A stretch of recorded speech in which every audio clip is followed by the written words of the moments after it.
Good to have you back with us on Ed Schultz News and Commentary. One of the odd pieces of information that came out yesterday was that after Bernie Sanders met with President Obama, it was reported that it's only the second private meeting in 7 years that he's had with the president.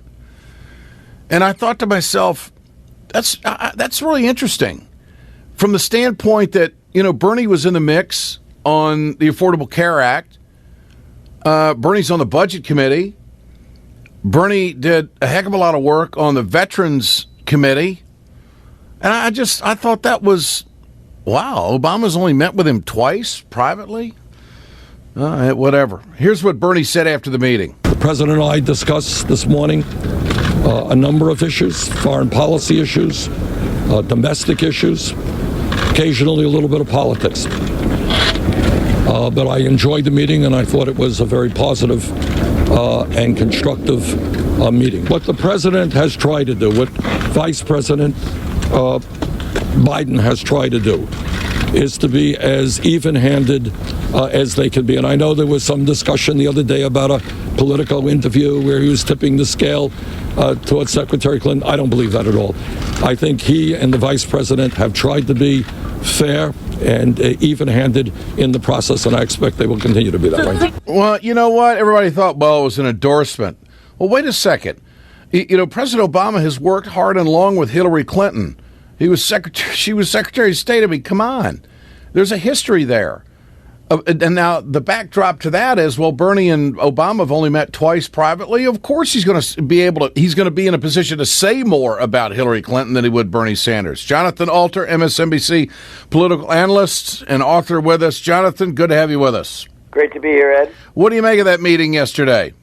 Well, I think what Sanders said at the end of it was the key thing. The reason that he asked for the meeting was to try to, rebut the takeaway from the interview with Glenn Thrush, the Politico writer who has a radio show, a podcast, and that President Obama went on, and so after he seemed to indicate that he liked Hillary Clinton without endorsing her, the Sanders people immediately asked for a meeting with the president to show that he, was still neutral in the race, which they need. That's something they very much need going into the Iowa caucus, the New Hampshire primary.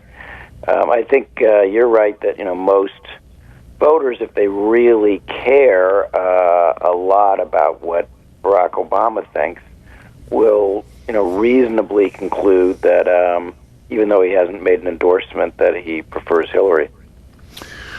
What do you make of this dust up now with debates?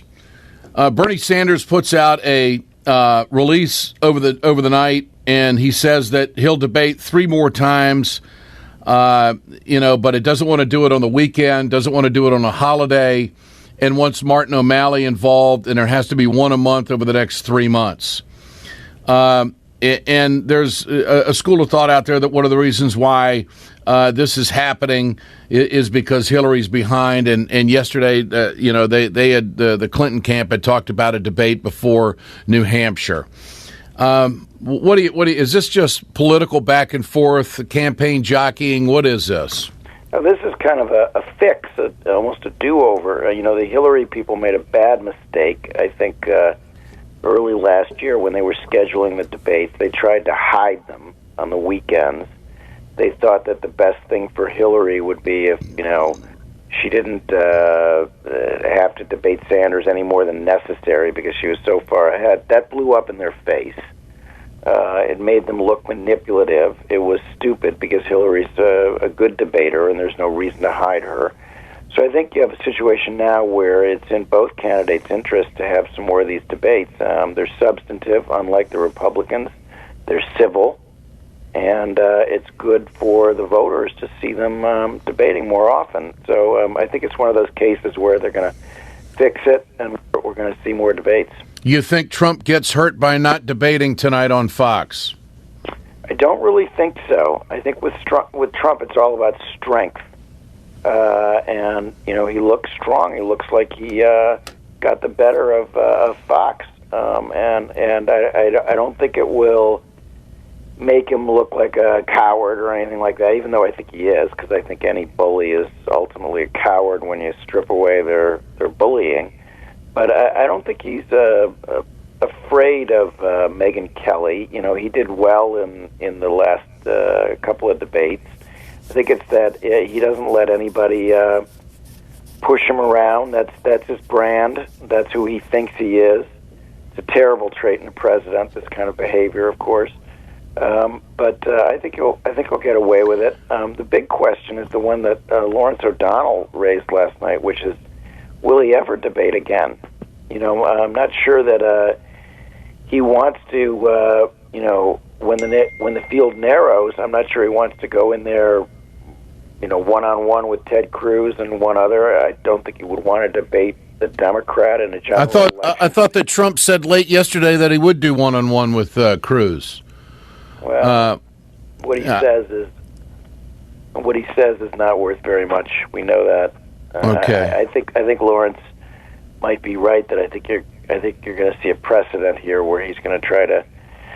He's going to make every debate a negotiation and see what kind of leverage he has going into the debate. And we're going to be subjected to an endless series of debates over debates. You know, will Donald Trump show up for the South Carolina debate? You know, will he show up for the debate with Hillary or Bernie? You know, and he will.